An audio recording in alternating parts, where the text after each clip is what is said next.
Joining us now is Fox News national security analyst KT McFarland and Maverick PAC national co-chair Morgan Ortagus.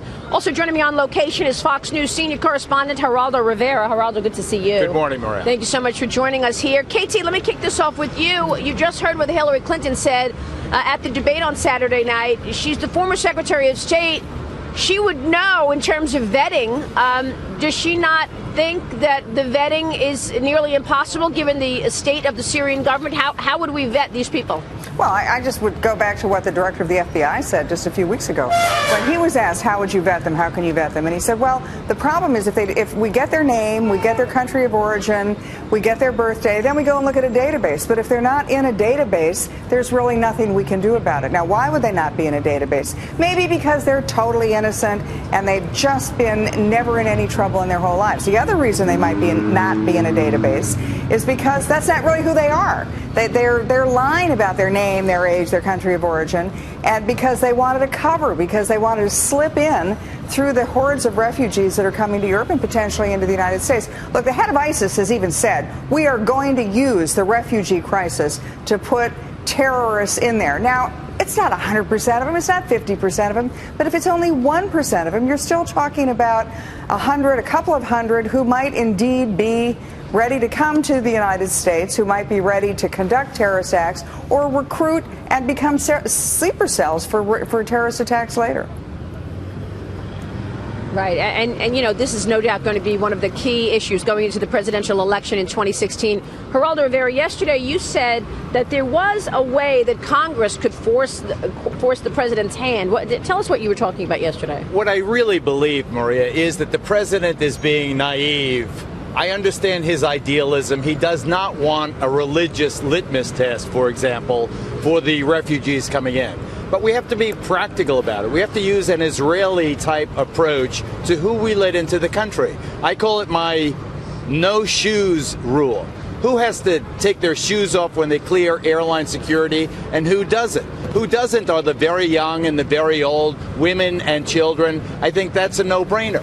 Who represents the enemy? The enemy is represented by Sunni Muslims of fighting age. So that's the demographic that demands the most intense scrutiny. But religious minorities who are being persecuted by ISIS, clearly they represent less of a threat to be ISIS plants than Sunni Muslim men of fighting age. We have to be practical about it. Yeah. Yes, we are a country where religious freedom rules, but to be blind to who represents the enemy, I think is really counterproductive and doesn't help anybody. Yeah, Morgan, how do you see it? Where are you on the issue?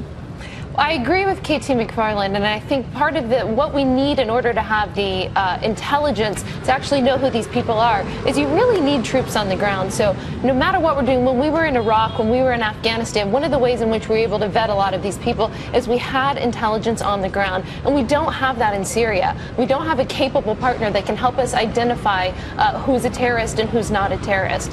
So I think that's the main issue, is not having the capable partner. And then really, what are these governors going to do, and what are the presidential candidates going to do?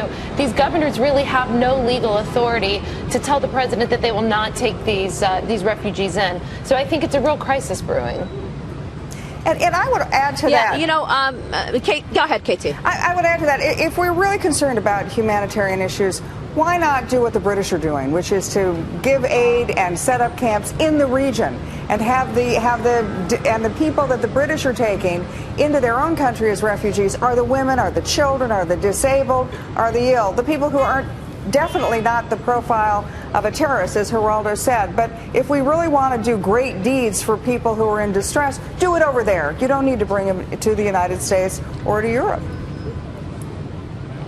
Let me ask you all about the money issue on this, or the money angle, rather.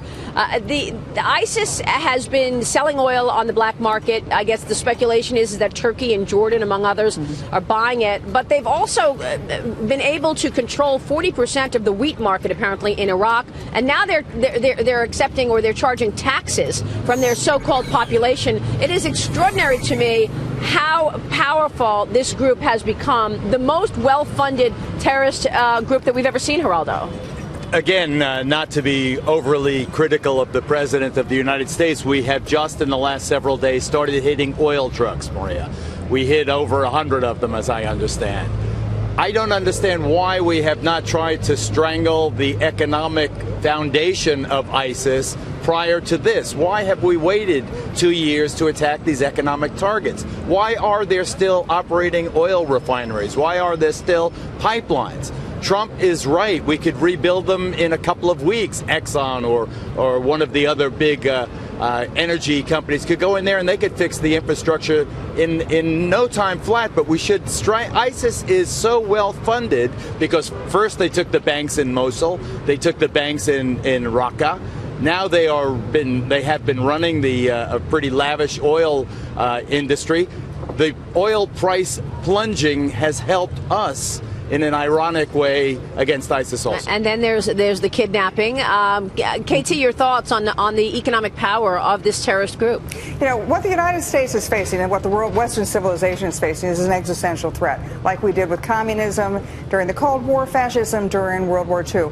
To combat it, to defeat it, to destroy it, you don't just throw some troops at it, you don't do a little bit here, a little there. You need a comprehensive strategy, and Geraldo's right. Part of that comprehensive strategy is to strangle their financing sources. And that's why we haven't bombed the refineries, bombed the oil fields, bombed the trucks, sunk the tankers that are carrying ISIS oil, why we haven't used the United States banking system to control funds. If anybody's doing business with ISIS, we're going to freeze you out of the U.S. banking system. I agree with KT here. I spent a long time at the Treasury Department, as you know, Maria and KT, and this is what I did for a living for many years, is chasing the financing of al-Qaeda and Sunni terrorist groups. The Treasury Department needs to be unleashed here. There's a lot of capabilities, and the administration needs to allow the Treasury Department to work with our allies to sanction these entities and to really go after the funding. I mean, it's incredulous to me, as someone who spent a lot of time working on defeating the funding, how we are not using all of the resources of the U.S. government, not just bombing, but the economic and the sanctions resources that we have at our disposal to stop the funding of ISIS. But it's even more than that. It's not only economic, right. It's not only military, it's ideological, it's religious, it's all of the aspects of American power